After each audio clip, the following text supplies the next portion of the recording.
Hi friends, welcome to Shami's kitchen. എല്ലാവർക്കും സുഖമാണല്ലോ. ഇന്ന് നമ്മൾ തയ്യാറാക്കുന്നത് എല്ലാവർക്കും ഒരുപോലെ ഇഷ്ടപ്പെടുന്ന വളരെ ടേസ്റ്റി ആയിട്ടുള്ള നല്ലൊരു കൂന്തൽ പെപ്പർ റോസ്റ്റ് ആണ്.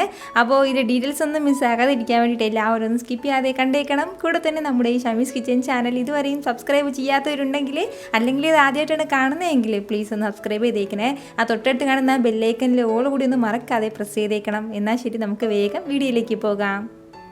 നമ്മുടെ ഈ പെപ്പർ റോസ്റ്റ് തയ്യാറാക്കിയെടുക്കാൻ വേണ്ടിയിട്ട് ഞാനിപ്പോൾ ഒരു കടായി ഒന്ന് അടുപ്പത്തേക്കൊന്ന് വെച്ചിട്ടുണ്ട്. അതൊന്ന് ചൂടായി വരുമ്പോഴത്തേക്കും അതിലേക്ക് ഒരു അല്പം എണ്ണ ചേർത്ത് കൊടുക്കാം. ഞാനിപ്പോൾ വെളിച്ചെണ്ണയാണ് ചേർത്ത് കൊടുക്കുന്നത്. വെളിച്ചെണ്ണയിൽ കൂന്തൽ റോസ്റ്റ് തയ്യാറാക്കുമ്പോഴാണ് ആ സ്പെഷ്യൽ ടേസ്റ്റ് ഉണ്ടാകുന്നത് കേട്ടോ. എണ്ണ ഒന്ന് ചൂടായി വരുമ്പോഴത്തേക്കും അതിലേക്ക് നമുക്ക് 1 ടീസ്പൂൺ അളവിൽ കടുക് ചേർത്ത് കൊടുക്കാം. നമ്മുടെ ഈ കടുകെല്ലാം ലൈറ്റായിട്ടൊന്ന് പൊട്ടി തുടങ്ങുമ്പോഴത്തേക്കും പിന്നെ നമുക്കിതിലേക്ക് വേണ്ടതാണ് ഇതുപോലെ കുറച്ച് തേങ്ങ ഒന്ന് ചെറുതായിട്ടൊന്ന് അരിഞ്ഞെടുത്തിട്ടുണ്ട്. ഈ ഒരു അളവിൽ മാത്രം 2 ടേബിൾ സ്പൂൺ അളവിൽ മാത്രമേ ഉണ്ടാവുള്ളൂ. അപ്പോൾ അതും കൂടി ചേർക്കുകയാണ്.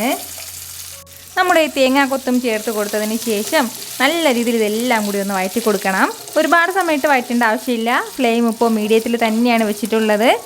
ഇതുപോലെ ലൈറ്റായിട്ട് ഇതിൻ്റെ കളർ ഒന്ന് മാറി വരട്ടെ. ഒരല്പം മാത്രം തേങ്ങാക്കൊത്ത് ആയതിൻ്റെ പേരിൽ പെട്ടെന്ന് തന്നെ ഇതിൻ്റെ കളറൊക്കെ ഒന്ന് മാറി കിട്ടിക്കോളും. അപ്പോൾ ഇതുപോലെ ഒന്നായി കഴിഞ്ഞാൽ പിന്നെ ഇനി നമുക്കിതിലേക്ക് വേണ്ടതാണ് 2 സവാള. ഞാനിപ്പോൾ ചെറുതായിട്ടൊന്ന് അരിഞ്ഞെടുത്തിട്ടുണ്ട്. അത്യാവശ്യം മീഡിയം സൈസിലുള്ള 2 സവാളയാണ്. ഇതുപോലെ ചെറിയ പീസാക്കിയിട്ടാണ് ഒന്ന് അരിഞ്ഞെടുത്തിട്ടുള്ളത്. അതും കൂടി ചേർക്കാം. സവാള ചേർത്ത് കൊടുത്തതിന് ശേഷം നല്ല രീതിയിൽ ഇതെല്ലാം കൂടി ഒന്ന് വഴറ്റി കൊടുക്കണം. നന്നായിട്ട് നമ്മുടെ സവാള എല്ലാം വഴണ്ട് ഇതിൻ്റെ കളറൊക്കെ ഒന്ന് ലൈറ്റായിട്ടൊന്ന് മാറി വരട്ടെ. നമ്മുടെ ഈ കൂന്തലിന് പല പേരുകളിലാണ് കേട്ടോ പറയുന്നത്. നമ്മുടെ ഇവിടെയൊക്കെ കണവ എന്നും പറയും, അതുപോലെ തന്നെ കൂന്തലെന്നും പറയും. 2 പേരിലും പറയും. ഇതിലിഞ്ഞി വേറെ പേരുണ്ടോയെന്ന് എനിക്കറിയില്ല. ഇപ്പോൾ നമ്മുടെ സവാളയുടെ കളറൊക്കെ ഒന്ന് ലൈറ്റായിട്ടൊന്ന് മാറി നന്നായിട്ടൊന്ന് വഴണ്ട് കിട്ടിയിട്ടുണ്ട്. ഇതുപോലൊന്ന് വഴണ്ട് കിട്ടിക്കഴിഞ്ഞാൽ പിന്നെ ഇനി നമുക്കിതിലേക്ക് ചേർത്ത് കൊടുക്കേണ്ടതാണ് ഒരു 2 തക്കാളി എടുത്തിട്ടുണ്ട്. അത്യാവശ്യം വലിയ തക്കാളിയിൽ 2 തക്കാളിയാണ്. തീരെ ചെറിയ തക്കാളിയാണെന്നുണ്ടെങ്കിൽ ഒരു 3 എണ്ണം വേണ്ടി വരും.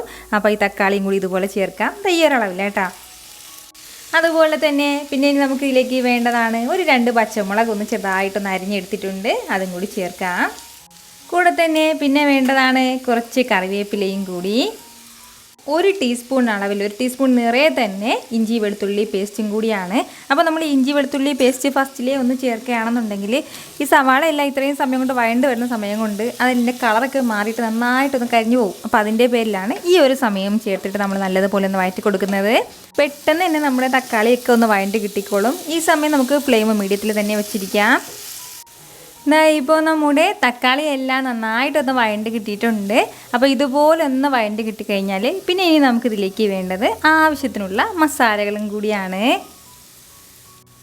1 ടീസ്പൂൺ അളവിൽ മുളക് പൊടി ആവശ്യമായിട്ടുണ്ട്. ഇതിപ്പോൾ അധികം എരിവില്ലാത്ത മുളക് പൊടിയാണ്. നല്ല എരിവുള്ള മുളക് പൊടിയാണെന്നുണ്ടെങ്കിൽ 1/2 ടീസ്പൂൺ അളവിൽ ചേർത്ത് കൊടുത്താൽ മതിയാവും.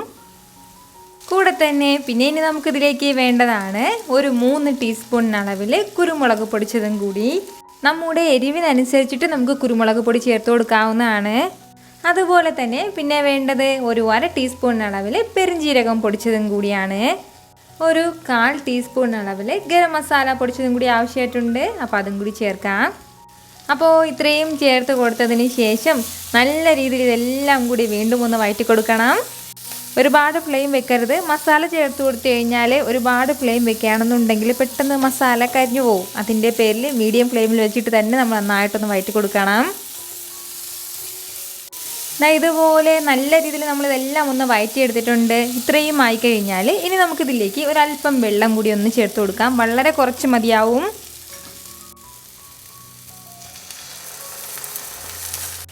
വെള്ളവും ചേർത്ത് കൊടുത്തതിന് ശേഷം നല്ല രീതിയിൽ വീണ്ടും ഇതെല്ലാം കൂടി ഒന്ന് മിക്സ് ചെയ്ത് കൊടുക്കണം. നന്നായിട്ട് ഇതുപോലെ ഒന്ന് വഴറ്റി കൊടുക്കണം.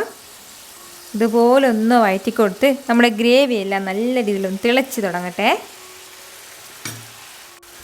നമ്മുടെ ഗ്രേവി എല്ലാം ഒന്ന് തിളച്ച് തുടങ്ങിക്കഴിഞ്ഞാൽ പിന്നെ ഇനി നമുക്കിതിലേക്ക് വേണ്ടത് നമ്മളിതാ കഴുകി വൃത്തിയാക്കി വെച്ചിരിക്കുന്ന നമ്മുടെ ഈ കൂന്തലും കൂടിയാണ്. അപ്പോൾ ഞാനിപ്പോൾ എടുത്തിട്ടുള്ളത് ഒരു 300 ഗ്രാം അളവിലാണ് എടുത്തിട്ടുള്ളത്. അപ്പോൾ ഈ ഒരു അളവിലാണ്, ഇതുപോലെയാണ് കേട്ടോ ഞാൻ കട്ട് ചെയ്ത് എടുത്തിട്ടുള്ളത്. നമുക്ക് ഇഷ്ടമുള്ള ഷേപ്പിന് വേണമെന്നുണ്ടെങ്കിൽ റൗണ്ടായിട്ട് കട്ട് ചെയ്യാം. അല്ലാന്നുണ്ടെങ്കിൽ ഇതുപോലെ സ്ക്വയറായിട്ടും കട്ട് ചെയ്ത് എടുക്കാം. അപ്പോൾ കട്ട് ചെയ്ത കൂന്തലും കൂടി നമുക്കിതിലേക്ക് ഒന്ന് ചേർത്ത് കൊടുക്കാം. ഇതുവരെയും നമ്മളിതിലേക്ക് ഉപ്പ് ചേർത്തിട്ടില്ലായിരുന്നു. അപ്പോൾ ആവശ്യത്തിനുള്ള ഉപ്പും കൂടി ചേർക്കുകയാണ്. ഉപ്പും ചേർത്ത് കൊടുത്തതിന് ശേഷം നല്ല രീതിയിൽ ഇതെല്ലാം കൂടി ഒന്ന് മിക്സ് ചെയ്ത് കൊടുക്കണം. നന്നായിട്ട് ഇതെല്ലാം ഒന്ന് വഴറ്റി കൊടുക്കാം. ഏകദേശം 1 മിനിറ്റോളം നമ്മൾ നല്ലതുപോലെ ഒന്ന് വഴറ്റി കൊടുക്കണം. നമ്മുടെ ഈ കൂന്തലിന് ആവശ്യത്തിന് കുറച്ച് വെള്ളം ഉണ്ടാവും. അതുപോലെ തന്നെ നമ്മളും ഇതാ കുറച്ച് വെള്ളം ഒഴിച്ച് കൊടുത്തിട്ടുണ്ട്. നമ്മൾ ഈ കൂന്തൽ ഒരുപാട് രീതിയിൽ തയ്യാറാക്കി എടുക്കാറുണ്ട്. കറിയായിട്ടാണെന്നുണ്ടെങ്കിലും ഫ്രൈ ചെയ്തെടുക്കാറുണ്ട്. അതുപോലെ തന്നെ റോസ്റ്റ് ഒക്കെ വെക്കാറുണ്ട്. അപ്പോൾ ഇതുപോലൊരു കുരുമുളക് ഇട്ട ഒരു സ്പെഷ്യൽ ടേസ്റ്റുള്ള കൂന്തൽ റോസ്റ്റും കൂടി ഉറപ്പായിട്ട് നിങ്ങളൊന്ന് തയ്യാറാക്കി നോക്കണം. നല്ല രീതിയിൽ നമ്മുടെ കൂന്തലെല്ലാം ചേർത്ത് കൊടുത്തതിന് ശേഷം നന്നായിട്ടൊന്ന് വഴറ്റി കൊടുത്തിട്ടുണ്ട്. അപ്പോൾ ഇതിപ്പോൾ നല്ലതുപോലെ ചൂടായിട്ടുണ്ട്. ചൂടാകുമ്പോഴത്തേക്ക് നന്നായിട്ട് ഈ കൂന്തലൊക്കെ ചൂടായി തുടങ്ങുമ്പോഴത്തേക്ക് ഇതുപോലെ ഇങ്ങനെ ചെറുതായിട്ട് ഇങ്ങനെ ചുരുണ്ട് തുടങ്ങും. അപ്പോൾ ഇതുപോലെ ഇത്രയും ആയിക്കഴിഞ്ഞാൽ ഇനി നമുക്ക് വേണ്ട കാര്യം എന്താണെന്ന് വെച്ചാൽ ഇതൊന്ന് അടച്ച് വെച്ച് കൊടുത്തിട്ട് ഏകദേശം ഒരു 10 മുതൽ 12 മിനിറ്റ് വരെ ഒന്ന് വേവിച്ചെടുക്കണം. നന്നായിട്ട് തന്നെ വേവിച്ചെടുക്കും. ഫ്ലെയിം ഒന്ന് കുറച്ച് വെച്ചിട്ട്, തീരെ കുറച്ച് വയ്ക്കേണ്ട ആവശ്യമില്ല. മീഡിയം ഫ്ലെയിമിനും അതുപോലെ തന്നെ ലോ ഫ്ലെയിമിനും ഇടയ്ക്ക് വെച്ചിട്ട് നമുക്ക് ഒരു ഏകദേശം 10-12 മിനിറ്റ് നമുക്ക് നന്നായിട്ടൊന്ന് തിളപ്പിച്ചെടുത്ത് വേവിച്ചെടുക്കാം. അടച്ച് വെക്കാൻ മറക്കണ്ട. ഇതിപ്പോൾ ഏകദേശം ഒരു 10 മിനിറ്റോളം ആയിട്ടുണ്ട്. ഇനി നമുക്കിത് തുറന്ന് നോക്കാം. നമ്മുടെ കൂന്തൽ റോസ്റ്റ് എല്ലാം നല്ല സൂപ്പറായിട്ട് ഇവിടെ റെഡി ആയിട്ട് വന്നിട്ടുണ്ട്. നന്നായിട്ട് വെള്ളം എല്ലാം വറ്റിയത് ഈ ഒരു രീതിക്ക് വേണം നമുക്കിത് കിട്ടാനായിട്ട്. ഇടയ്ക്കിടയ്ക്കൊന്ന് ഇളക്കി കൊടുക്കണം കേട്ടോ. അപ്പോൾ ഞാൻ പ്രത്യേകിച്ചത് പറയുന്നത് നമുക്കെല്ലാം അറിയാവുന്ന തന്നെയാണ്. അപ്പോൾ 2 മിനിറ്റ് കൂടുമ്പോഴത്തേക്കും ഒന്ന് ഇളക്കി കൊടുത്തേക്കണം.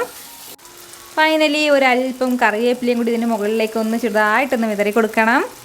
അതിന് ശേഷം നല്ല രീതിയിൽ ഇതെല്ലാം കൂടി ഒന്ന് മിക്സ് ചെയ്തെടുത്ത് കഴിഞ്ഞാൽ സൂപ്പർ ടേസ്റ്റി ആയിട്ടുള്ള നമ്മുടെ കൂന്തൽ റോസ്റ്റ് സൂപ്പറായിട്ട് റെഡി ആയിട്ടുണ്ട്. നിങ്ങൾക്കിത് കാണുമ്പോൾ തന്നെ അറിയാമല്ലോ ഇതെന്ത് മാത്രം ടേസ്റ്റി ആയിട്ടുള്ള ഒരു കൂന്തൽ റോസ്റ്റ് ആണെന്ന്. ഉറപ്പായിട്ട് എല്ലാവരും ഒന്ന് ട്രൈ ചെയ്ത് നോക്കണം. ട്രൈ ചെയ്ത് നോക്കിയതിന് ശേഷം നിങ്ങളുടെ ഫീഡ്ബാക്ക് എനിക്ക് മറക്കാതെ ഒന്ന് അറിയിക്കുകയും വേണം. കാരണം നിങ്ങളുടെ ഫീഡ്ബാക്ക് കാണുമ്പോഴായിരിക്കും അത് മറ്റുള്ളവർക്കും തയ്യാറാക്കി നോക്കണം എന്നുള്ളൊരു പ്രചോദനം ഉണ്ടാകുന്നത്. അപ്പോൾ ഈ വീഡിയോ ഇഷ്ടമായാലും എല്ലാവരും ഒന്ന് ലൈക്ക് ചെയ്യാനും കൂടെ തന്നെ നിങ്ങളുടെ ഫ്രണ്ട്സിനും ഫാമിലിക്കും എല്ലാവർക്കും ഇതൊന്ന് ഷെയർ ചെയ്ത് കൊടുക്കാനും മറക്കരുത്. വീണ്ടും നല്ലൊരു ഉഷാർ വീഡിയോ ആയിട്ട് ഞാൻ വരുന്നതായിരിക്കും. അതുവരേക്കും എല്ലാവരും ഹാപ്പി ആയിട്ടിരിക്കുക, സന്തോഷമായിട്ടിരിക്കുക, എല്ലാവരും സേഫ് ആയിട്ടിരിക്കണം. Take care friends.